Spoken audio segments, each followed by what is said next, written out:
नमस्कार, मैं हूं दीपक चौरसिया। आपके अपने शो देश की बहस के साथ हम एक बार फिर से हाजिर हैं। जैसा कि आप जानते हैं, न्यूज नेशन का ये वो मंच है जहां होती है आपके मन की बात। आप जिस मुद्दे को चुनते हैं, हम ना सिर्फ उस मुद्दे को पूरे देश के सामने उठाते हैं, बल्कि इस शो से लोग सीधे देश के तमाम मेरे दर्शक अपनी राय देश के सामने रखते हैं, अपनी बात रखते हैं। आज आपने देश की बहस का जो मुद्दा तय किया है वो यह है, सेक्युलर गैंग सुप्रीम कोर्ट के खिलाफ क्यों। इसे 43% लोगों ने वोट देकर देश की बहस का मुद्दा बनाना चाहा है। आज इसी पर होगी देश की बहस। इस चर्चा में मेरे साथ एक बड़ा पैनल शामिल होगा, साथ ही दर्शक भी जुड़ेंगे। खुद को सेक्युलर कहने वाले चेहरे देश की सबसे बड़ी अदालत पर टीका टिप्पणी करने से बाज नहीं आते हैं। ये फहरिस्त बहुत लंबी है और उसी में शामिल है प्रशांत भूषण, जिनके 2 ट्वीट उनके लिए मुसीबत का सबब बन गए हैं। 20 अगस्त को वरिष्ठ वकील प्रशांत भूषण की सजा पर सुप्रीम कोर्ट में बहस हुई है और तारीख से पहले ही एक ग्रुप नैरेटिव सेट करने की कोशिश में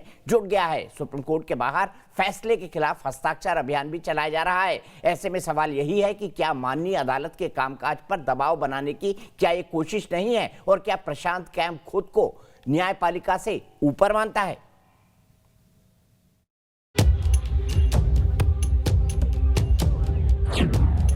क्या सुप्रीम कोर्ट से ऊपर है सेक्युलर गैंग? माननीय अदालत के फैसले पर क्यों करते हैं घेराबंदी? क्या कोर्ट पर अपना फैसला थोप रहा है सेक्युलर गैंग?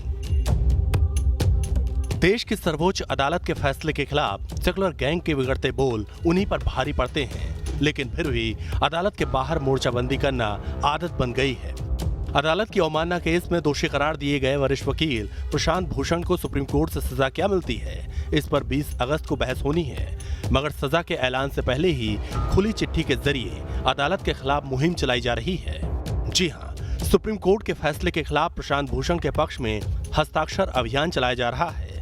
इनकी मांग है कि कोरोना काल के दौरान नियमित सुनवाई में बड़ी बेंच रिव्यू करे, तब तक सजा पर अमल न हो।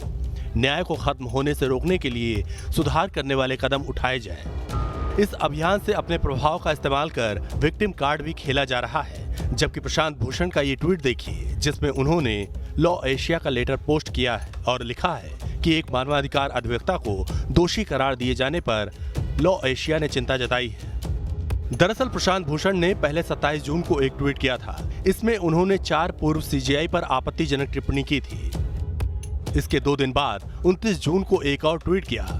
इसमें मौजूदा सीजेआई जस्टिस एस.ए. बोबडे की हार्ले डेविडसन बाइक के साथ फोटो शेयर की और उन पर तंज कसा। प्रशांत भूषण के इन ट्वीट ने उन्हें कानून की चौखट पर लाकर खड़ा कर दिया।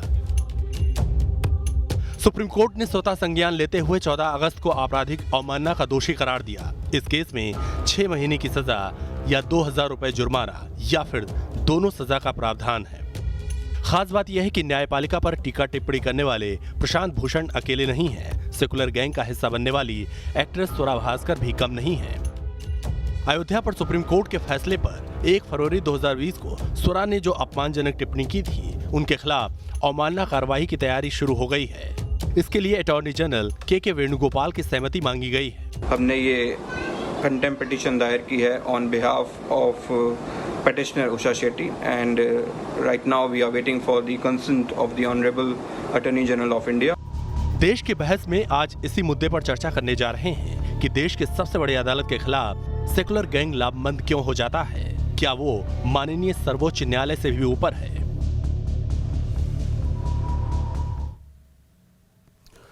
हरिवंश राय बच्चन ने कहा है, मन की हो तो अच्छा और मन की ना हो तो और भी अच्छा, लेकिन जब मन की नहीं होती है तब हर वक्त मौका ऐसा आता है, तब संवैधानिक संस्थाओं पर प्रहार होने लगते हैं। अगर आपकी पिटीशन सुन ली गई, आपके पक्ष में फैसला दे दिया गया तो सुप्रीम कोर्ट महान है। अगर आपके पक्ष में फैसला नहीं दिया गया तो अब आप अनर्गल आरोप लगाते हैं। इसी मुद्दे को हम बहस का सेंट्रल इशू रखेंगे। बात करेंगे स्वरा भास्कर ने क्या कहा था, मौलाना साजिद रशीदी ने क्या कहा था, असदुद्दीन ओवैसी ने क्या कहा था, खासतौर पर राम मंदिर के जजमेंट आने के बाद, और अब प्रशांत भूषण के मामले में क्या दबाव बनाने की कोशिश की जा रही है कुछ पूर्व जस्टिस सुप्रीम कोर्ट के और साथ ही साथ वकीलों और प्रोमिनेंट लोगों के हस्ताक्षर करवाकर। देश की बहस में हमारा आज का सवाल है, क्या सुप्रीम कोर्ट पर आरोपों के पीछे सेक्युलर गैंग की बौखलाहट है?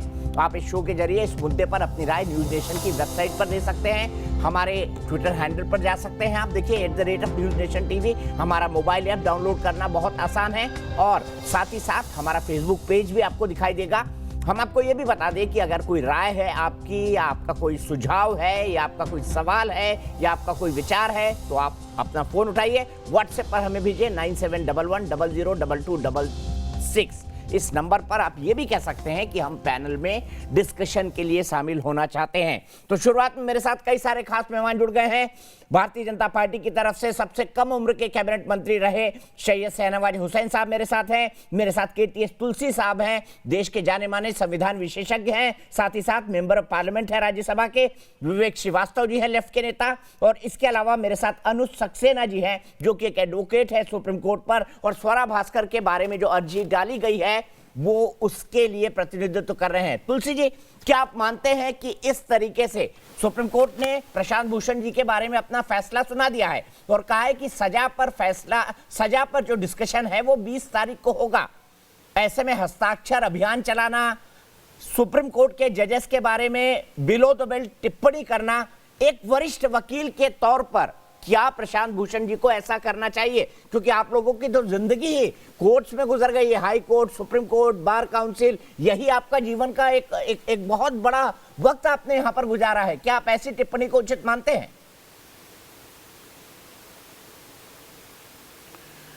नहीं, मैं ये तो नहीं कह सकता कि प्रशांत भूषण जी ने ये मुहिम चलाई है। लोगों की अपनी अपनी राय है, मगर मेरी राय जो है वो वॉल्टेयर की एक सेइंग है, उसके ऊपर उससे मिलती है। वॉल्टेयर ने कहा है कि I do not agree with a word of what he says, but I will defend to death his right to say so. तो ये मैं समझता हूँ कि गलत ओपिनियंस भी एक्सप्रेस हो जाएं तो उसमें हर्ज नहीं है। सुप्रीम कोर्ट ने स्वयं कहा है कि उसमें the person who criticizes is blessed and so is the person who is criticized blessed। ये बार बार कहा गया है कि judiciary is not immune to criticism और we need to harmonize Article 19 with the contempt power। यहाँ तक कि लॉर्ड डेनिंग ने ये कहा है कि we will never use contempt power to uphold our dignity, that must rest on surer foundations। इसी तरह से बार बार ये कहा गया है सुप्रीम कोर्ट ऑफ इंडिया के द्वारा कि सभी डेमोक्रेटिक इंस्टीट्यूशंस जो हैं they must suffer criticism, they are open to criticism. ये नहीं है कि तो दूसरा जो इशू राइज होता है वो ये है कि there needs to be an institutional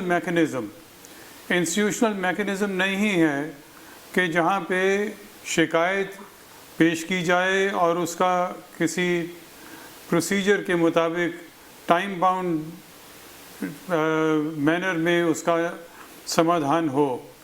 अभी जो भी कोई शिकायत जाती है उसके बारे में कुछ खबर नहीं मिलती, ना किसी को अधिकार है जानने का कि क्या हुआ उसका। तो इसलिए मैं समझता हूँ कि जुडिशल अकाउंटेबिलिटी का बिल जो पार्लियामेंट के पास पड़ा है उसके ऊपर दोबारा से उसके ऊपर बहस करने की आवश्यकता है। ठीक है डॉक्टर शाहनवाज हुसैन जी, आप KTS तुलसी जी की बात से एग्री करते हैं? संस्थाएं बनी हैं और संस्थाएं अगर 65-70 साल देखा जाए तो कांग्रेस ने ही बनाई हैं, तब एकाएक इन संस्थाओं पर से भरोसा क्यों टूटता जा रहा है? कांग्रेस पार्टी से सिंपैथाइज होने वाले लोगों के लिए या लेफ्ट से जुड़े हुए वैचारिक लोगों के लिए? देखिए, दिक्कत दुश्वारी ये आ गई है, कांग्रेस पार्टी कोई भी संवैधानिक संस्था नहीं है जिस पर उंगली नहीं उठाती है, क्योंकि देश की जनता कांग्रेस पर उंगली उठाती है। इसलिए कांग्रेस बदले की कार्रवाई में सारे इंस्टीट्यूशन पर उंगली उठाई और जो कुछ लोग ऐसे हैं जो मर्जी का फैसला चाहते हैं। अब जस्टिस का मतलब ये तो नहीं है कि आपके मर्जी का फैसला होगा और उसके बारे में अलग अलग राय देना और अलग अलग, जब आप एक वरिष्ठ वकील हैं, आप जब प्रशांत भूषण देश के जाने माने वकील हैं, तो उनको तो मालूम है कितना कहना कितना नहीं कहना। मैं और आप लॉ के जानकार नहीं होंगे, लेकिन इतना तो हमें मालूम होता है ना कि हमें कितनी मर्यादा लांघनी और कितनी नहीं लांघनी। लेकिन पिछले कुछ दिनों में ऐसा हुआ है कि जब भी कोई निर्णय आया है, उस निर्णय के खिलाफ जिस तरह कांग्रेस के नेता और कुछ सेकुलर ब्रिगेड के जो लोग हैं, वो जिस तरह की टिप्पणी करते हैं, वो सुप्रीम कोर्ट आकर या कोई हाई कोर्ट आकर अपने आप को टेलीविजन पर डिफेंड नहीं करेगा। उनके कई फैसले होते हैं जो हमारे आपके हित में, एक एक दल के हित में नहीं हो सकते, लेकिन जो फैसले हुए, अगर सर्वसम्मति से भी फैसले होते हैं, उस पर उंगली उठाना। और प्रशांत भूषण जी ने जो भ्रम पैदा किया, उससे आप इंस्टीट्यूशन जो मर्यादा है उसकी आपने भंग किया या नहीं किया। तुलसी साहब उसके बारे में ज्यादा, क्योंकि तुलसी साहब ने अपनी बात कही, प्रशांत भूषण की राय से वो सहमत है या नहीं है, ये उनको बताना चाहिए। ठीक है, मैं उनसे यही सवाल पूछूंगा, लेकिन चंद्रशेखर जी, हमारे एक दर्शक, ये दुनिया का इकलौता शो है जहां पर बहस में हम अपने दर्शकों को शामिल करते हैं, क्योंकि हमारा ये मानना है हमारे दर्शक, जिस तरह से जनता जनार्दन होती है वैसे हमारे दर्शक भी जनार्दन है हमारे लिए। चंद्रशेखर जी भोपाल से जुड़ गए हैं। चंद्रशेखर जी, क्या आप इस क्रिटिसिज्म को सही मानते हैं प्रशांत भूषण जी के, जो उन्होंने चीफ जस्टिस के बारे में बोला, बाकी और जजों के बारे में बोला? देखिए, मुझे लगता है कि प्रसाद वो बिल्कुल गलत है और इस प्रकार का सेकुलरिज्म हमारे देश की जनता इसको स्वीकार नहीं करती।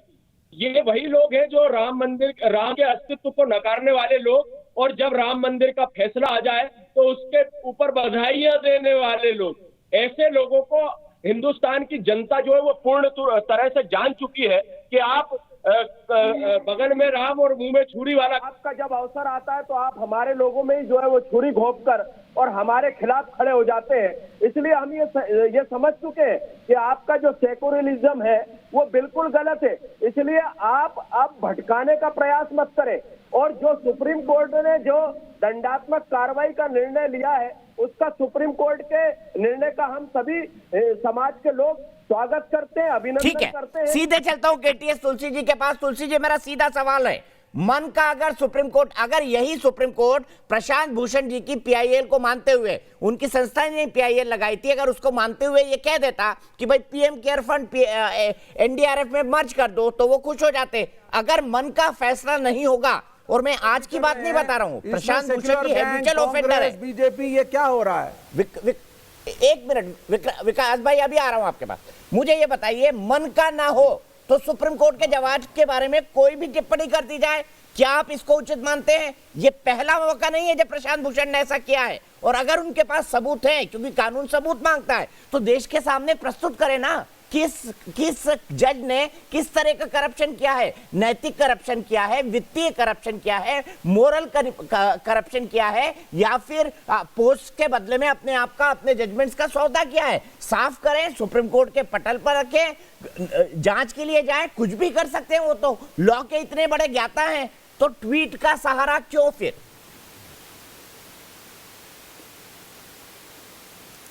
मैंने अपना जो मेरा स्टैंड है उसको पहले ही सबसे क्लियर कर दिया था, और मैं दोबारा दोहराता हूँ कि I do not agree with a word of what he says, but I will defend to death his right to say so. ये जो अदालत की मर्यादा है, बच के निकल रहे, दो टूक बात करिए ना सर, भंग किया है।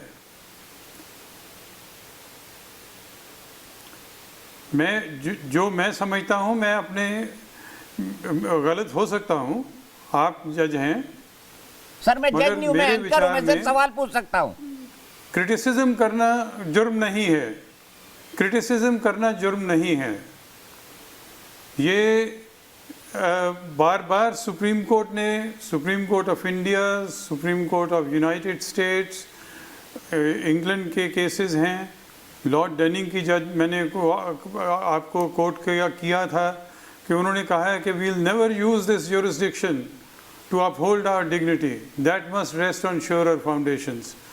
तो जुडिशरी को भी बहुत बड़ा दिल होना चाहिए। क्रिटिसिज्म होता है इंस्टीट्यूशंस बनाए गए हैं क्रिटिसिज्म के लिए। जो लॉ कमीशन है वो अपना मत देता है जजमेंट्स के ऊपर, कानून के ऊपर। जो इंडियन लॉ इंस्टीट्यूट है वहाँ पे रिसर्च होती है कि कौन सी बात ठीक है, कौन सी गलत है। ये नहीं है कि हर बात में कंटेम्प्ट होना चाहिए। मगर मैं इस बात को कबूल करता हूँ कि बहुत सारी बातें प्रशांत जी ने जो कही हैं वो नहीं कही जानी चाहिए थी। वो अदालत की मर्यादा के खिलाफ है। तो फिर अदालत क्यों नहीं कर रहे हैं चल सर? सकती अगर हम उस पर पूरा विश्वास ना जाहिर करें। और जब हमारे खिलाफ जजमेंट होती है, हमें बचपन में ही सिखाया गया है कि फिर भी हमने बॉ करना है और स्माइल से कहना है कि प्लीज़ योर लॉर्डशिप, जो भी है we must accept our pleasure whether we have won और lost. We have a duty to express our gratitude even at the time of pronouncement or judgment. Sir, एक So मैं छोटा ये सा समझता हूँ supplementary कि अदालत को सर एक छोटा सा सप्लीमेंट्री, अगर आप उनके ट्वीट पर जाएं, मैं पूरा कोट नहीं करूंगा क्योंकि मैं भी कंटेंट के दायरे में आ जाऊंगा। उन्होंने चीफ जस्टिस ऑफ इंडिया शब्द का इस्तेमाल किया, उनका नाम नहीं लिया। उन्होंने पद के बारे में कहा, फिर उसको बीजेपी से जोड़ा, फिर उसमें हार्ले डेविडसन बाइक को जोड़ा। सर ये एक सामान्य मानवीय प्रवृत्ति होती है, उत्सुकता और जिज्ञासा की, उसके ऊपर इतना बिलो द बेल्ट कमेंट कर देना, क्या इसको जायज मानते हैं आप? नहीं, सामान्य प्रवृत्ति नहीं, मैं जायज नहीं मानता हूँ। मगर सुप्रीम कोर्ट ने कहा है, कई जजमेंट्स में कहा है, बार बार कहा है कि even erroneous opinions can be expressed. गलत बात भी कही जाए तो भी वो कहते हैं कि कारवां चलता है, जो इंसाफ का कारवां है उसको कोई हिला नहीं सकता। ठीक है, तो इसलिए मैं ये समझता हूं कि उनको इग्नोर करना ज्यादा अच्छा था शायद। जी शहनवाज जी, आप पर यह आरोप है कि भारतीय जनता पार्टी की सरकार ने अर्थ दंड सामवेद से जुडिशरी को पूरी तरह से अपने कंट्रोल में कर लिया है, इसीलिए इस तरह के वाकये हो रहे हैं। देखिए, ये इस तरह की इल्जाम तराशी होती रहती है और जो लोग चाहते हैं कि उनका न्यायपालिका उनकी मनमर्जी की हो, न्यायपालिका वो लिखे वो जो चाहते हैं, ऐसे लोग जो न्यायपालिका के फैसले के बारे में बाहर आके झूठ बोल देते हैं, बाद में न्यायपालिका में जाकर माफी मांगते हैं। आप जानते हैं कि कई लोग, एक केस हो गया हिट एंड रन, वो आते हैं कुछ भी बोल के चले जाएं और भ्रम पैदा कर दें देश में। देश में न्यायपालिका न्याय का मंदिर माना जाता है, उसके बारे में अगर विश्वास आप उठा देंगे तो कौन उस पर बातचीत करेगा। देश में हर व्यक्ति कहता है कि अगर सरकार ये फैसला ले रही है और उस फैसले से वो डिफर करता है तो वो अदालत में जाता है, और अदालत में जाने के बाद अगर आप उसी पर उंगली उठा देंगे फिर क्या होने वाला है। अगर चाहे राम मंदिर का फैसला आया, उस पर किस तरह की भाषा बोली जा रही है, किस तरह की जबान बोली जा रही है और क्या क्या नहीं कहा जा रहा है। सिर्फ आप ये फैसले को तो सभी ने मान लिया, राम मंदिर के फैसले को तो बड़े पीसफुली देश ने माना है, मुसलमान संप्रदाय ने भी उसको पीसफुली माना है। एक आध अगर आवाजें उठी हैं टेलीविजन के ऊपर, लेकिन आप ये तो नहीं कह सकते कि उसको पीसफुली देश ने एक्सेप्ट नहीं किया है उस वर्डिक्ट को। उस वर्डिक्ट को तो सबने एक्सेप्ट किया है। नहीं, सबने एक्सेप्ट किया, लेकिन आपकी पार्टी के लोग जो ये दीपक जी, वर्डिक्ट तो वर्डिक्ट है। इस देश की खूबसूरती है शाहनवाज हुसैन जी, सुन लीजिए, नहीं आप सुनिए, इस देश की खूबसूरती है कि इस देश के मुसलमानों ने भी वर्डिक्ट को बड़ा दिल करके एक्सेप्ट किया है। विवेक जी, पहले एक लाइन मुझे बोल देने दें, पूरा बोलें। मैं ये कह रहा हूँ कि सबसे पहले तो मेरा घोर आपत्ति है सेक्युलर ब्रिगेड कहना। ये सो कॉल्ड सेक्युलर ब्रिगेड है, ये लोग सिर्फ वहम पैदा करने वाले। कम्युनिस्ट पार्टी के लोग यहाँ आएंगे तो बहुत बड़ी बड़ी बात करेंगे, मुसलमानों के साथ ये हो गया, यहाँ ज्यादती हो रही है, और उइगर मुसलमानों के साथ चाइना में हो रही है, उस पर आप खामोश हो जाएंगे। आपका सेक्युलरिज्म भी सेलेक्टिव होता है, इसलिए मैं आपको, तो हम तो किसी धर्म के साथ नहीं है, हम तो कॉन्स्टिट्यूशन के साथ है ना। अरे तो शी जिनपिंग धर्म के साथ होना भी नहीं चाहिए मुसलमानों को, शी जिनपिंग क्यों मार रहे हो? किसी धर्म के साथ होना भी नहीं चाहिए। आप कह रहे हैं हिंदू के साथ हो या मुसलमान के साथ हो, मैं कह रहा हूँ इंडिया के साथ होइए। उइगर मुसलमानों के सुनिए आप कह रहे हैं शाहनवाज हुसैन जी, आप कह रहे हैं या तो हिंदुओं के साथ हो जाओ या मुसलमान के साथ हो जाओ। मैं कह रहा हूं इंडिया के साथ रहो, ना हिंदुओं के बनो ना मुसलमान के। आप कॉन्स्टिट्यूशन के साथ रहिए ना, आप बीच की लाइन क्यों नहीं लेते हैं? तो कॉन्स्टिट्यूशन तो कहता है ना, आप देश के साथ नहीं है सर, आप हिंदू राष्ट्र बनाने की फिराक में कह रहा हूँ, हैं। आप दिशा में चल चुके हैं। कहता है सुप्रीम कोर्ट सर्वोच्च है, फिर क्यों सवाल उठाए जाते हैं इस तरीके के? और अगर जिन लोगों के पास साक्ष्य है मोरल करप्शन के, फाइनेंशियल करप्शन के, लीगल करप्शन के, तो जाए ना, सबूत लेकर जाए उसी कोर्ट में, कन्विक्ट कराएं उनको। ये फालतू की हवाबाजी क्यों? देश का माहौल बिगाड़ने के लिए। जवाब दीजिए। भ्रम पैदा मत आप सुन लीजिए, सिर्फ भ्रम पैदा करते हैं। बिल्कुल नहीं। देखिए, पहली चीज प्रशांत भूषण जी का जो केस जो हम डिस्कस कर रहे हैं, इसमें कांग्रेस, सेक्युलर ब्रिगेड, ये सब कहां से आ गए मेरी समझ के बाहर है। मेरे ख्याल से it is between the court and Prashant Bhushan, और हम लोग उसको एनालाइज कर रहे हैं। पहली चीज। सेक्युलर दूसरी ब्रिगेड के चीज लोग जो है, आपने पढ़ा नहीं है विवेक श्रीवास्तव जी, अखबार नहीं पढ़ा आज का। अरे भाई, 3000 लोगों की पिटीशन गई है कि गलत हो रहा है प्रशांत भूषण के साथ। पार्टियों को घुसाए जा रहे हैं। वही लोग हैं it is a matter between the जो कोर्ट याकूब मेनन एंड के लिए प्रशांत 12 भूषण बजे जी। कोर्ट खुलवा रहे थे। वही लोग हैं सिग्नेटरी जिन्होंने याकूब भाई, कोई मेनन के बात लिए नहीं है, 12 बजे सिग्नेचर कोर्ट करना खुलवाई थी। डेमोक्रेसी में अधिकार है, सिग्नेचर करना डेमोक्रेसी में एक अधिकार है, उन्होंने किया है। कोई इलीगल बात उन्होंने नहीं करी, अपना एक वक्तव्य दिया है, यह प्रजातंत्र है, इसमें कुछ गैर कानूनी नहीं है। अब आप सुनिए, बोलने दीजिए मुझे। कंटेम्प्ट ऑफ कोर्ट, मैं हर चीज में केटीएस तुलसी जी जो बोल रहे हैं, मैं उससे बिल्कुल सहमत हूं। अगर वो गलत भी हैं, you may not agree with him, but you must let him speak. और कोई भी जो इंस्टीट्यूशन है उसको क्रिटिसिज्म के दायरे में आपको लाना पड़ेगा, एक रूल्स और रेगुलेशंस के तहत। कंटेम्प्ट ऑफ कोर्ट है क्यों, ये कंसेप्ट ही क्यों है जुडिशरी में, इसके बारे में हमें सोचना चाहिए। इसलिए है क्योंकि एक जज जो इतने बड़े निर्णय करता है, we have to make sure that he is above, he is on a pedestal, and somewhere his safety, his respect have to be safeguarded. इसीलिए कंटेम्प्ट ऑफ कोर्ट का एक ये कंसेप्ट है। लेकिन दूसरी बात है कि जुडिशरी का भी एक दायित्व बनता है कि देश की जनता उसके बारे में अपने दिल में, कंटेम्प्ट ऑफ कोर्ट तो तब होगा जब मैं बोलूंगा, लेकिन अगर देश की जनता नहीं बोलती है और दिल में फोटो देख करके या चीजें देख करके वो कुछ रखती है और जुडिशरी के बारे में गलत विचार रखती है, इसको क्या कहेंगे आप? तो कंटेम्प्ट ऑफ कोर्ट एक चीज है, लेकिन प्रोप्राइटी फॉलो। बड़े-बड़े वामपंथी, बड़े-बड़े वकील सुप्रीम कोर्ट का सहारा लेकर क्या-क्या करते देश जानता है। बड़े-बड़े एक्टिविस्ट, बड़े-बड़े वकील, बड़े-बड़े वामपंथी, बड़ी-बड़ी सेक्युलर ब्रिगेड सुप्रीम कोर्ट का सहारा लेकर क्या-क्या करता है सबको पता है। वामपंथी को मत लाइए, हम कॉन्स्टिट्यूशन की बात कर रहे हैं। नहीं, कॉन्स्टिट्यूशन की बात कर रहे हैं, वामपंथी और राइट विंग मत लाइए। तो फिर सवाल क्यों उठा रहे हैं? आपका संस्थाओं में भरोसा क्यों नहीं बचा? रिटायरमेंट के बाद, आप सुनिए, रिटायरमेंट के बाद, अरे सुन लीजिए साहब, रिटायरमेंट के बाद एक जज सरकार से एक पोजीशन एक्सेप्ट करता है।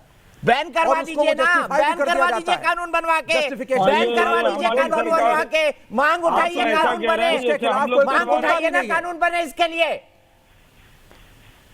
मांग उठाइए ना। लेकिन आप भी सरकार में रहते रुकवा देते, इस मूव को कैसे लेगी? आप भी सरकार में आए थे, रुकवा देते। एक मिनट, कभी भी हो रहा हो, स्वरा भास्कर का एक स्टेटमेंट सुना रहा हूं, अमित त्यागी भी मेरे साथ जुड़ गए हैं। स्वरा भास्कर ने क्या कहा था अयोध्या के जजमेंट के बारे में? विवेक भाई, आऊंगा, बहुत लंबा डिस्कशन है, आप बहुत देर तक बने हुए हैं। देखिए, अमित त्यागी से जुड़ू उससे पहले देख लेते हैं स्वरा भास्कर ने क्या कहा था सुप्रीम कोर्ट के जजमेंट के बारे में। फिर मैं जाऊंगा अनुज सक्सेना के पास, जो इस मामले में वकील है, जिन्होंने मामला फाइल किया है। हम एक ऐसे देश में हैं जहां हमारे देश के सुप्रीम कोर्ट एक ही जजमेंट में यह भी कहता है कि बाबरी मस्जिद का टूटना अनलॉफुल था, और फिर उसी जजमेंट में उन्हीं लोगों को रिवॉर्ड भी करता है जिन्होंने मस्जिद तोड़ी थी। ठीक है, सीधे चलता हूं अनुज, ये कैसे कंटेम्प्ट ऑफ कोर्ट में दायरे में आता है? भाई ये तो बड़ी सिंपल सी आलोचना है।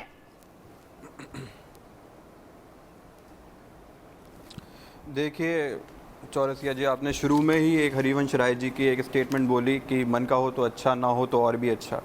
ये जो एक ब्रिगेड है, मैं सेकुलर ब्रिगेड तो नहीं कहूँगा, लेकिन ये जो ब्रिगेड है इसकी अपनी कहावत है कि मन का हो तो अच्छा, ना हो तो संविधान खतरे में आ जाता है। तो इसी तरह की ये प्रक्रिया है। आप देखिए, जजमेंट से पहले दोनों पार्टीज, राम जन्मभूमि के जजमेंट से पहले दोनों पार्टी बोल रही थी कि we will accept what the Supreme Court will dispense, पर लेकिन जजमेंट के आते ही सुप्रीम कोर्ट की इंटेग्रिटी और इंटेंशन पे प्रश्न खड़े हो जाते हैं। अब आपका जो प्रश्न है कि ये कैसे कंटेम्प्ट के दायरे में आता है, तो section 2D of contempt of court का मैं पढ़ना चाहूँगा यहाँ पे। उसमें स्कैंडलाइजिंग द कोर्ट का एक टर्म का यूज़ हुआ है। उसमें बोला गया है scandalising the court broadly refers to statements और publication which have the effect of undermining public confidence in the judiciary. तो कोई भी ऐसी स्टेटमेंट जो पब्लिक का कॉन्फिडेंस जुडिशरी में लूज़ कर दे वो कंटेम्प्ट ऑफ कोर्ट के अंदर आता है। There is a popular phrase in Hollywood movies that with great power come great responsibilities। यहाँ पे वरिष्ठ अधिवक्ता जो KTS तुलसी जी हैं उन्होंने बहुत अच्छा जिक्र किया फंडामेंटल राइट्स का, लेकिन मैं 51A फंडामेंटल ड्यूटीज़ के बारे में बोलना चाहूँगा। जो 51A जो पहला आर्टिकल है उसमें बताया गया है to abide by the constitution and respect the ideals and institution. जो जुडिशरी एक इंस्टीट्यूशन है उसका रिस्पेक्ट करना, उसकी गरिमा को बनाए रखना, ये भी हमारी एक जिम्मेदारी है। तो यहाँ पे राइट्स की बात तो हम करते हैं लेकिन जो ड्यूटीज़ हैं उसकी बात नहीं करते हैं। तो ये जो टिप्पणी करी गई इस जजमेंट पे, इससे पूरा पब्लिक जो कॉन्फिडेंस है, जो जनता का जो आत्मविश्वास है जो कोर्ट के अंदर, वो आहत होता है। तो ये तो नोटोरियस है। कई अनेकों रीजंस में से धारा एक के रीजन है विरुद्ध जिससे जाने हम के कह लिए सकते हैं। और आरएसएस और बीजेपी को क्रिटिसाइज किसी भी मूवमेंट पे करने में वो हिचकती नहीं है, और मेरे ख्याल से ये उनका पॉलिटिकल एजेंडा भी है। शायद इसीलिए उन्होंने सुप्रीम कोर्ट के बारे में कहा है। विवेक श्रीवास्तव जी की विचारधारा से आती है वामपंथी विचारधारा, जेएनयू वाली, टुकड़े टुकड़े गैंग वाली। अमित त्यागी जुड़ गए मेरे साथ गाजियाबाद से, सीधे अमित के पास चलता हूं। अमित, क्या कहेंगे स्वरा भास्कर के इस स्टेटमेंट पर आप? बहुत बहुत आपका बहुत बहुत धन्यवाद कि आप जैसे आम आदमी को बोलने का मौका देते हैं। इसी बात हो चाहे प्रशांत भूषण जी हो, प्रशांत भूषण जी इतने बड़े वकील हैं, मेरी समझ में नहीं आता। आज हम प्रशांत भूषण जी को जो जानते हैं वो इस बात से जानते हैं कि वो सुप्रीम कोर्ट के लॉयर हैं। वो तो इस तरीके से काम कर रहे हैं, हम बहुत बड़े ज्ञानी नहीं है संविधान के, हम आम आदमी है, कि उन्होंने वो तो एक तरीके से कर रहे हैं कि जिस मंदिर में वो पुजारी हैं और उसी भगवान का अपमान कर रहे हैं। अगर हमें भगवान से कोई शिकायत भी होती है तो सीधी सी बात है, हम अंदर भगवान से लड़ते हैं, न कि बाहर आके उसका अपमान करते। पता नहीं इन लोगों को इतनी बड़ी पहचान मिली है, ये बहुत बड़ी धाराएं नहीं हम जानते, हम आम आदमी हैं, लेकिन ये इतनी बात नहीं समझ पाते कि ये किसका अपमान कर रहे हैं, जहां से इन इतना नाम काम फेम। कौन है प्रशांत भूषण? केवल एक सुप्रीम कोर्ट के वकील है, इसलिए हम उन्हें जान पाते। ये उसी बात को, अरे अगर हमें किसी से समस्या है तो उसका ये थोड़ा ही है, केवल एक सुप्रीम कोर्ट की संस्था है जिसपे देश चल रहा है, जिसपे सबका फेथ है। अदरवाइज तो किसी पे फेथ करते ही नहीं है, चाहे प्रधानमंत्री हो, चाहे गृह मंत्री हो, चाहे मुख्यमंत्री हो, और तो कोई इशू ही नहीं है। अब अगर सुप्रीम कोर्ट पे भी फेथ नहीं रहेगा तो फिर तो देश में संभावना ही रहेगी, खत्म हो जाएगा। ठीक है, सीधे मैं केटीएस तुलसी जी के पास चलता हूं। केटीएस तुलसी जी, ये पहला मौका नहीं है जब प्रशांत भूषण जी पर इस तरह पे आरोप लगे हों। मैं जानना चाहता हूं कि वकीलों का एक बहुत बड़ा धड़ा है जो मैं उसको कहूंगा जो वर्तमान सरकार आई है उससे संतुष्ट नहीं है, पॉलिटिकल रीजन से उसके, आप भी जानते हैं, क्योंकि उनकी विचारधारा अलग है, इस सरकार की विचारधारा अलग है। ऐसे क्यों मौके बार बार आते हैं कि जब भी कुछ वकीलों की मन की नहीं होती है सुप्रीम कोर्ट पर लगातार आरोप लगना शुरू हो जाता है? प्रशांत भूषण साहब ने एक बार आरोप नहीं लगाया, उन्होंने कई चीफ जस्टिस के बारे में बोला कि उनका जो आचरण था खराब था। तहलका वाला केस अभी भी चल रहा है। अब जस्टिस बोबड़े की बात को ले लीजिए आप चाहे उनके बाकी 2 ट्वीट को ले लीजिए जिसमें उन्होंने 4 चीफ जस्टिस की बात की है। क्यों होता है ऐसा? हैबिचुअल ऑफेंडर क्यों है सुप्रीम कोर्ट के कुछ वकील, खासतौर से जुडिशरी मामले में? क्या वो चाहते हैं जो वो कहें वही जजमेंट बने?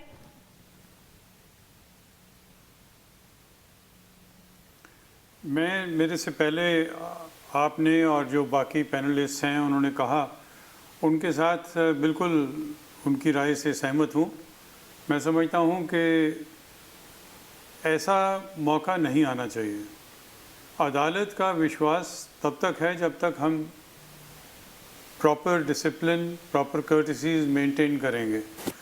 मगर एक बात मैं कहना चाहता हूँ, एक पहले पैनलिस्ट ने कहा भी कि सारे देश की आस्था है और सबको गर्व है भारत की न्याय प्रणाली में।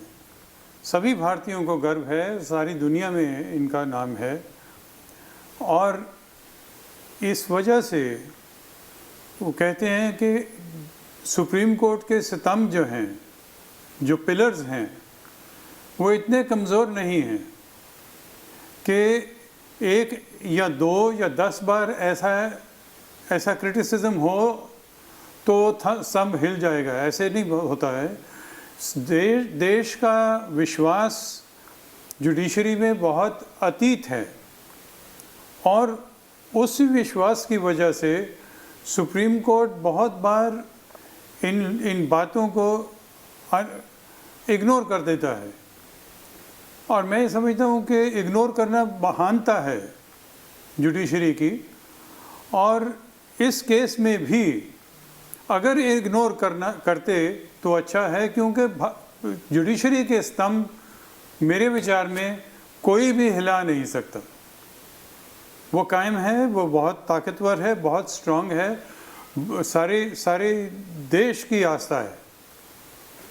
पर ये आस्था डिगाने की कोशिश क्यों? मैं यही तो समझना चाहता हूँ। शर्मा जी एक काउंटर के लिए रुकेगा प्लीज। मैं यही जानना चाहता हूँ तुलसी सर, आप इतने सीनियर वकील हैं, ये आस्था डिगाने की कोशिश क्यों?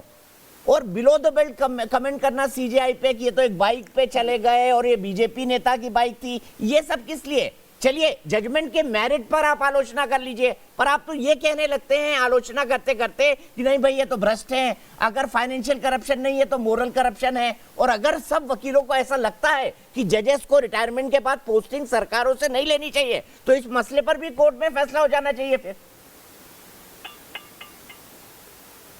नहीं, इंस्टीट्यूशनल मैकेनिज्म की आवश्यकता है। इंस्टीट्यूशनल मैकेनिज्म नहीं बना कि किस तरह से अकाउंटेबिलिटी होगी जुडिशरी की।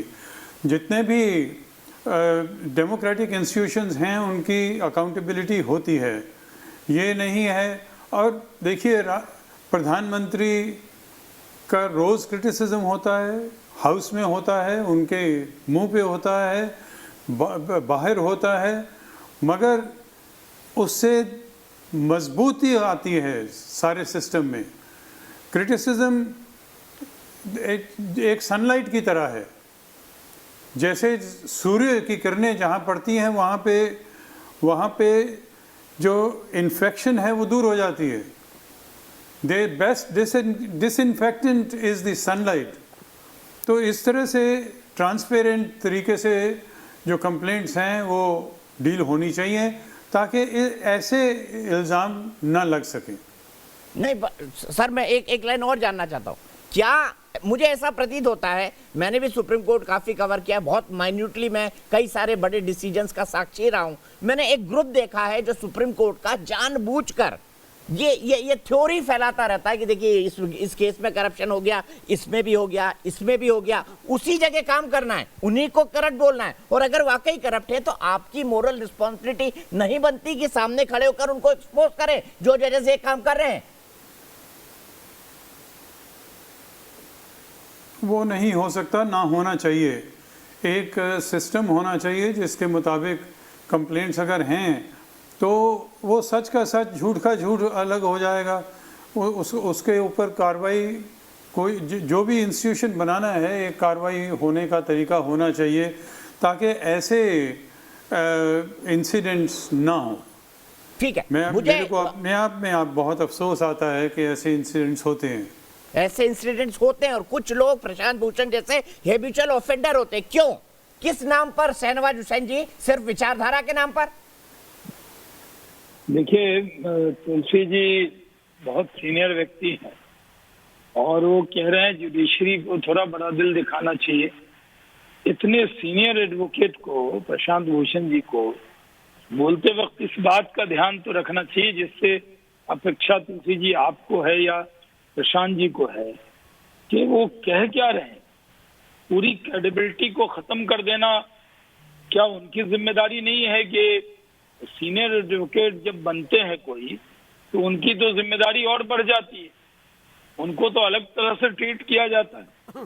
और वो इस तरह से अगर ट्वीट कर दें और इस तरह से समाज में एक बात को फैला दें तो बात बहुत दूर तक जाएगी। इसलिए सुप्रीम कोर्ट की भी परीक्षा की घड़ी, अगर अभी उन्होंने इस पर कोई एक्शन नहीं लिया तो फिर ऐसा ही होगा। कभी सोरा भास्कर बोलेगी, कभी इमाम रशीदी साहब बोलेंगे, कभी प्रशांत भूषण जी बोलेंगे, कभी और कोई बोलेगा। क्योंकि मैं देख रहा हूं कि इन दिनों में जब राम मंदिर पर निर्णय है उसके बारे में भी जब एक दो लोग बोल लिए तो उसके बाद उसी तरह की लाइन सोशल मीडिया पे हजारों लोग बोलने लगते हैं और समाज में गलत संदेश जाता है। अभी यहाँ पर विवेक जी ने कहा कि सबने स्वीकार किया, ये सही है। उससे पहले सब लोगों ने कहा था कि जो भी निर्णय सुप्रीम कोर्ट का होगा वो स्वीकार करेंगे, और जब कोई निर्णय होता है तब व्यक्तियों को लगता है कि चलिए हमने जो कहा और जो हमने अपेक्षा की, अब ये निर्णय है। कहते हैं खुदा की मर्जी यही है। जब किसी की मौत हो जाती है तब भी लोग कहते हैं चलिए साहब खुदा की मर्जी है। कोई खुदा के खिलाफ या भगवान के खिलाफ, ईश्वर के खिलाफ कोई प्रदर्शन नहीं होता है, उसमें होता है यही जीवन था, क्योंकि यकीन बहुत है।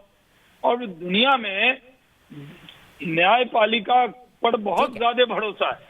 इस भरोसे को तोड़ना क्या वो न्यायपालिका के हित में है, क्या देश के हित में है, ये जवाब देना चाहिए। ठीक है, और अगर मैं आप बहुत बहुत चाहते हैं शुक्रिया शहनवाज जी, क्योंकि हमारे साथ अगला पैनल जुड़ चुका है। मेरे साथ भारतीय जनता पार्टी के राष्ट्रीय प्रवक्ता और राज्यसभा के सांसद जीवीएल नरसिम्हा राव जी जुड़ गए हैं। योगेंद्र यादव जी मेरे साथ जुड़ने वाले थे, उन्होंने वादा किया था, लेकिन उन्होंने कहा कि हमने सेक्युलर गैंग लिखा, वो गैंगस्टर नहीं है, इसलिए नहीं आना चाहते। मैं उनको यही बताना चाहूंगा, प्रभु रामचंद्र जी के रामचरितमानस में लिखा है, जाकी रहे भावना जैसी, उसको भगवान की सूरत वैसी ही दिखाई देती है। मैं इस पर और कोई ज्यादा टिप्पणी नहीं करना चाहता। सुबी खान सोशल एक्टिविस्ट मेरे साथ है, विवेक श्रीवास्तव जी लेफ्ट के लीडर मेरे साथ है, अनुज सक्सेना एडवोकेट सुप्रीम कोर्ट के, जिनसे हम लगातार ये बात कर रहे थे। और मैं अब चाहता हूं मेरे पैनल को कि मुनव्वर राणा, मशहूर शायर मुनव्वर राणा, पूरे पैनल को दिखाया जाए। जब सब दिखने लगे तब मैं अपनी बात की शुरुआत करूं। और सबसे पहले जीवीएल नरसिम्हा राव से सवाल लेता हूं, उसके बाद राव साहब मैं मुनव्वर राणा को बाइट सुनाऊंगा कि सुप्रीम कोर्ट के chief justice of India Ranjan Gogoi के बारे में उन्होंने क्या कहा है। सीधे सबसे पहले जानना चाहता हूं, क्या ये विचारधारा के नाम पर, क्या कुछ लोगों को पच नहीं रहा है कि सरकार की विचारधारा से विपरीत विचारधारा रखने वाले जानबूझकर यह आक्रमण सुप्रीम कोर्ट पर कर रहे हैं, उसकी क्रेडिबिलिटी को कम करने के लिए? दीपक जी, 2014 के फैसले आने के बाद और माननीय प्रधानमंत्री मोदी जी देश के प्रधानमंत्री बनने के बाद देश के ये जो एक बड़ा तबका है जो लेफ्ट और कांग्रेस विचारधारा से आती है, और कई संस्थानों पर उनकी कब्जा था, और वो मीडिया पर भी उनकी अच्छी खासी, मतलब आज भी मीडिया पर ज्यादा प्रभाव लेफ्ट कांग्रेस विचार रखने वालों के ही है। उन लोगों ने फिट कराया, यूनिवर्सिटीज में अपने लोगों को भर दिया, जेएनयू जैसे अड्डों में अपने ही लोगों को भर दिया, ताकि देश में एक नैरेटिव चला सके। जब हम सरकार में आए तो उनको स्वाभाविक रूप से अच्छा नहीं लगा, इसलिए एंटी, सुन लीजिए आप बोलिए, जब आपको मौका मिलेगा आप बोलिए, मैं अपनी राय रख रहा हूं। तो आरएसएस का आदमी फिट कराया आपने। देखिए, नहीं आप तो खत्म, अरे आपने नहीं फिट कराया था विवेक श्रीवास्तव जी। जेएनयू में कौन-कौन वामपंथी बैठे हैं, एनयू में कौन-कौन वामपंथी बैठे, बताइए जरा। जेएनयू में कौन-कौन वामपंथी बैठे हैं, जादवपुर में कौन-कौन बैठे हैं, बताइए जरा। विवेक श्रीवास्तव जी जवाब दीजिए मेरे सवाल का। जेएनयू में आपने वामपंथी नहीं भरे को छोड़ करके बाकी यूनिवर्सिटीज का हाल भी तो दिल्ली यूनिवर्सिटी में आपने वामपंथी नहीं भरे, अलीगढ़ में नहीं भरे। हर पोजीशन पे, कॉन्स्टिट्यूशनल पोजीशन पे एक संघी को उठा के बिठा देंगे। ये एजुकेशन में किताबें चेंज कर रहे हैं। देश ने उनको सत्ता में बिठाया है, अपने लोगों को नहीं बिठाएंगे तो क्या विवेक श्रीवास्तव को बिठाएंगे? वो जवाब बोलने के लिए नहीं, अपने लोगों को नहीं बिठाएंगे तो विवेक श्रीवास्तव को बिठाएंगे के लिए नहीं बिठाया है। बताइए, लाल सलाम वालों को बिठाएंगे क्या? पराये लोग भी आए तो इतिहास रखो भाई। अरे आपने बड़ा पूरा इतिहास को पराये लोगों को रख लिया था। जो झूठ बोले उसे मत बिठाओ। अच्छा, ये झूठी किताबें लिख करके इतिहास की ये क्या साबित करेंगे? चलिए विवेक भाई आता हूं आपके पास। जीवीएल साहब खत्म करिए, फिर मैं आपको सुनाऊंगा मुनव्वर राणा ने क्या कहा। शुभी खान भी जुड़ने वाली है मेरे साथ और एक और खास मेहमान जुड़ने वाले। देखिए, वामपंथी दलों को बहुत कष्ट होता है क्योंकि वो किस्ते आज कहीं दिखाई नहीं पड़ रहे देश में, वो जेएनयू तक सीमित है, तो इसलिए उनको कष्ट होता है जब अपने ही चेहरे को देखते हैं मिरर में। उनकी जो खत्म हो गई जो राजनीति है उसके लिए हमें दोष देते हैं। आप गलत राजनीति कर रहे हैं, आप गलत राजनीति कर रहे हैं, दोष आपको देना चाहिए। पूरे देश के इतिहास को, गलत राजनीति पूरे देश के इतिहास को गोवलकर अपने स्वदेशी अपने के लिए थे, सुविधा के आपके अनुसार प्रधानमंत्री 100% आपने FDI हो गए। लिखकर देश के आपने तो इतिहास गोवलकर को भी बेच खाया। आपने पूरी देश तो तरह दूर की बात है, आपने ट्विस्ट आप किया तो है, पूरी गोवलकर के तरह bunch of आपने thoughts इसके की साथ किसी छेड़छाड़ किया पॉलिसी है। को नहीं फॉलो कर रहे। आपके लिए बाबर बड़ा सर, आत्मनिर्भरता को आप नहीं फॉलो करते, स्वदेशी को आप नहीं फॉलो करते। एक बड़ा अच्छा अंग्रेजों के साथ आपके गठबंधन है, अमेरिका और यूरोप की दलाली आप करते हैं। आपको कहाँ है गोवलकर और हेडगेवार आपको की बाबर RSS? अच्छा लगता है, कहीं नहीं है। शाहजहां अच्छा लगता है, आपको मुगल रूल किसी अच्छी को लगती है, आतंकी बाबर आपको बाबर नहीं मुस्लिम- चाहिए। आप सुन मुस्लिम लीजिए, रूल अच्छी लगती देश है, में हिंदू लेकिन मुसलमान भारत की एकता चाहिए, जनता के द्वारा कॉन्स्टिट्यूशन का चुने गए रूल मोदी जी चाहिए, को अंबेडकर का कॉन्स्टिट्यूशन भारत चाहिए, के द्वारा मनुस्मृति जनता के नहीं द्वारा चाहिए। चुने गए मोदी जी को आप बचा नहीं पा रहे, आपको बाबर चाहिए, आपको शाहजहां की शासन चाहिए। नहीं हम नहीं, होने हमने नहीं सबको देंगे, बचा लिया, हम सबको बचा देंगे। हम होने नहीं आप देंगे। उससे नहीं, बताइए, विवेक श्रीवास्तव को जब तक तैमूर आप लंग ज्यादा अमीर और पसंद गरीब है। का फर्क करेंगे, विवेक भाई, आपने वामपंथ कहा कहीं था नहीं तैमूर जाएगा। लंग ज्यादा पसंद है आपको, तैमूर लंग। बिल्कुल नहीं, मुझे BR अम्बेडकर का कॉन्स्टिट्यूशन पसंद है, ये तो भारत देखिए, देश पसंद है, हिंदू आपके जो चेले मुसलमान की चपाटी एकता पसंद है। आपके जो चेले चपाटी एक हैं, positive BR इंडिया अम्बेडकर ने पसंद जो है, वैज्ञानिक इंस्टीट्यूशन सोच का बनाए इंडिया हैं, पसंद है। BR अम्बेडकर ने जो इंस्टीट्यूशन बनाए हैं, उसमें जो आपके बिल्कुल। चेले चपाटी हैं वो क्या बोलते हैं? सबसे पहले बनाइए सोना भास्कर और उसके बाद सुनाइए मुनव्वर चेले राणा। चपाटे ये की बात आपकी नहीं है, आइडियोलॉजी के तुलसी लोग जी ने हैं, स्पष्ट ये कह दिया। आपकी आइडियोलॉजी के लोग हैं, तुलसी जी ने सेक्युलर स्पष्ट लोग कह दिया हैं, है सेक्युलर कि लोग हैं। judicial विवेक accountability श्रीवास्तव भी होनी पहले चाहिए। स्वरा भास्कर, उसके बाद मुनव्वर राणा। सुनाइए KTS तुलसी जी क्या ने कह रहे हैं स्पष्ट कह सुप्रीम दिया कोर्ट है, के बारे में, कोई भी सुनाइए। इंस्टीट्यूशन हमारे देश के सुप्रीम कोर्ट एक ही जजमेंट में ये भी कहता है कि बाबरी मस्जिद का टूटना अनलॉफुल था, और फिर उसी जजमेंट में उन्हीं लोगों को रिवॉर्ड भी करता है जिन्होंने मस्जिद तोड़ी थी। मुझे माफ कर दीजिएगा, रंजन गोगोई जितने कम दाम में बिके हैं, उतने कम दाम में हिंदुस्तान की बिकती है एक राज्यसभा की मेंबरी के लिए।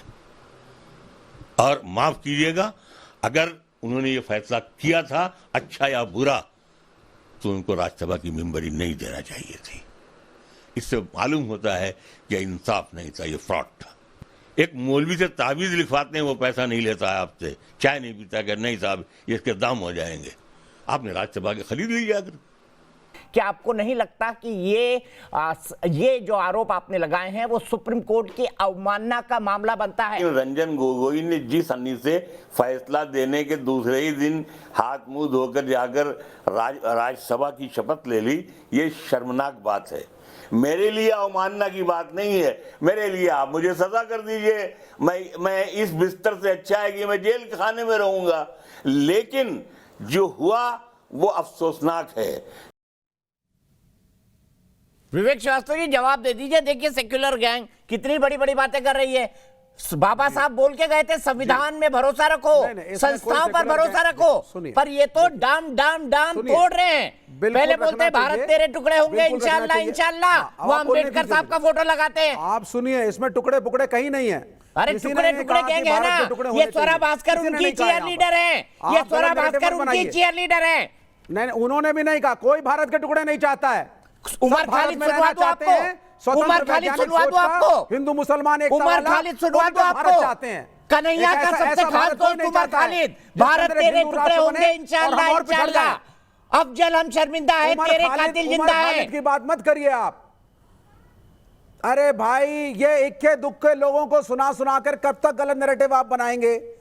इस देश में वैज्ञानिक सोच लाइए, हिंदू और मुसलमान हाथ में हाथ डाले और हिंदुस्तान को आगे बढ़ाए। एक राज्यसभा सीट बड़े में बड़े बिक गए, इजाद करिए, इन्वेंशंस करिए, एक राज्यसभा साइंस और सीट में बिक टेक्नोलॉजी गई। की ये बात वैधानिक करिए। सोच थी ना, आप बात करते हैं कानूनी 10,000 सोच साल थी, पुरानी संस्कृति की। वैधानिक और देश को कानूनी और सोच पीछे थी। ले विवेक जाओ। श्रीवास्तव, यही तो कह रहा हूं मैं, ये वैधानिक और कानूनी सोच है कि ex chief justice of India Ranjan Gogoi एक राज्यसभा सीट में बिक गए। ये सेक्युलर सोच है, ये सेक्युलर सोच है, ये आपकी विचारधारा की सोच है। गलत बोला, गलत बोला, सुन लीजिए आप, गलत बोला। मैं फिर आपको कह चुका हूं, कुछ लोग कंटेम्प्ट ऑफ कोर्ट करते हैं, लेकिन कोई भी एक्शन जुडिशरी का कोई ना भी बोले तो ये जुडिशरी को भी देखना चाहिए कि हम देश को क्या मैसेज दे रहे हैं। लोग अपने दिलों में शायद ना बोले, क्या उनके दिल में जुडिशरी का रिस्पेक्ट है या नहीं, ये सोचने वाले। केटीएस सर, जो आदमी 24 घंटे 24/7 लॉ की बात कर रहा है, प्रशांत भूषण, वो चीफ जस्टिस ऑफ इंडिया का मजाक उड़ा रहा है, फिर भी आप जैसे लोग खामोश हैं। शर्म आनी चाहिए। क्यों नहीं हम जुडिशियल रिफॉर्म की बात करते? एक और शूरवीर जुड़ गए हैं जो मंदिर तोड़ने वाले इसके पक्ष में हूं। मेरे भाई मौलाना साजिद रशीदी, उनके पास भी आऊंगा। लेकिन जीवीएल साहब क्या कहेंगे? मन का हुआ, मन का नहीं हुआ तो हम सुप्रीम कोर्ट के खिलाफ भी बोलेंगे, इंस्टीट्यूशन के खिलाफ भी बोलेंगे, ईवीएम बीजेपी की जेब में है ये भी बोलेंगे, फेसबुक बीजेपी की जेब में है ये भी बोलेंगे। ये पूरे तर्क हैं इस गैंग के। नहीं दीपक जी, एक राजनीतिक आरोप लगाना एक अपनी जगह है। आप बीजेपी सरकार पर आरोप लगाएंगे, राजनीतिक आरोप लगाएंगे, ये हम रोज डेली झेलते हैं, उसके लिए हम तैयार हैं। और देश की जनता सच्चाई क्या है बहुत अच्छी तरह जानती है। पर लेकिन ऐसे संस्था जो देश के सर्वोच्च न्यायालय पर, देश के सर्वोच्च न्यायालय में प्रैक्टिस करने वाले एडवोकेट इस प्रकार झूठा प्रचार करें, उस प्रकार आपत्तिजनक बातें कहें, मैं मानता हूँ सबसे कड़ी सजा उनको मिलनी चाहिए। तब सुप्रीम कोर्ट आप तो चुप हो जाओ यार। मैंने विवेक भाई प्लीज, विवेक भाई बाकी लोगों के पास भी जाना है मुझे। आगे नहीं बोलने दूंगा तुम्हें, नहीं माना आपने, आपको नहीं बोलने दूंगा आगे। फिर मैं आपके बीच में नहीं बोल रहा हूँ। अरे भैया जब मस्जिद तोड़ने गए थे आप, तब सुप्रीम कोर्ट का रिस्पेक्ट कहाँ गया था? तब जुडिशरी का रिस्पेक्ट कहाँ गया था? तब आपने कोर्ट को क्यों नहीं अप्रोच किया? आपको है अगर आप मस्जिद के खिलाफ थे तो डायरेक्टली गुंडागर्दी करके तोड़ने क्यों गए थे? कर रहे हैं, शर्म आनी चाहिए। कहाँ गया था रिस्पेक्ट फॉर द आपको कोर्ट? लोकतंत्र में कोई विश्वास है क्या? आप लोकतंत्र में कोई विश्वास है? आप इस्लामिक रूल को चाहते हैं? आपने मस्जिद को तोड़ा, क्या तब आपने कोर्ट पे भरोसा किया? हमने नहीं तोड़ा। तब आपने कोर्ट को रिस्पेक्ट नहीं, आपने पहले ये बताओ, पहले आप बताओ कहां से आप रिस्पेक्ट करते हैं कोर्ट की? बताओ पहले भगवान राम थे, भगवान राम के साथ अरे भाई हुआ है वो उसका निर्णय सुप्रीम कोर्ट ने कर लिया। हमने कोर्ट के मामले को मान लिया, हम कोर्ट के आदेश को मानते हैं। राम मंदिर बन रहा है, बनना चाहिए। लेकिन मैं मुझे ब्रेक के लिए रुकना है, लेकिन मैं सीधे चलता हूं जयपुर। मैं सीधे चलता हूं जयपुर। मेरी एक दर्शक सोनिया जैन जुड़ गई हैं, उसके बाद मैं बाकी पैनलिस्ट से लाऊंगा और वादा करता हूं मौलाना साजिद रशीदी बहस आपसे ही शुरू करूंगा। सोनिया जी बताइए, क्या वरिष्ठ वकील खुद चीफ जस्टिस ऑफ इंडिया के बारे में ओछी टिप्पणी करे, खराब टिप्पणी करे, क्या ये एक इंस्टीट्यूशन का मजाक नहीं है? आपका क्या मानना है? सर, ये लोग अभी तक समझ ही नहीं पा रहे हैं कि क्या सही है और क्या गलत है। नेहरूवाद और वामपंथी लिबरल गैंग जब 70 सालों से इस बादशाह की तरह इन लोग ने काम किया और JNU, AMU, जामिया जादवपुर से लेकर लगभग सभी सरकारी संस्थाओं में इनका अधिकार रहा, जबकि देश के सुप्रीम कोर्ट ने इस वाम थ्योरी को नकार कर राम और अयोध्या दोनों के ऐतिहासिक अस्तित्व को स्वीकृति दे दी है। तब ये लोग को मिर्ची क्यों लग रही है? ये लोग समझ ही नहीं पा रहे हैं कि क्या सही है और क्या गलत है। सुप्रीम कोर्ट पर सवाल खड़े कर रहे हैं, उन पर भरोसा नहीं है। आज ये लोग देश को तोड़ने का काम कर रहे हैं, जोड़ने का नहीं। आज जन्म मरण परण सब में राम है, हिंदुस्तान के हर इंसान में राम है। ये लोग को कड़ी से कड़ी सजा मिलनी चाहिए। ठीक है, ठीक है। सुनीता जी, आपने जो बात कही हमारे दर्शकों ने सुनी और बहुत सारे ऐसे लोग भी होंगे जो आपकी राय से एग्री करते होंगे। बहस को खोलूंगा, पूरा पैनल मेरे साथ जुड़ा हुआ है। शुरुआत होगी मौलाना साजिद रशीदी से, क्योंकि उनके खिलाफ भी एक मामला कंटेम्प्ट का सुप्रीम कोर्ट में एक लेटर पिटीशन के तौर पर जा चुका है और उनके सामने होंगी सुबह खान और फिर एहतेशाम भाई।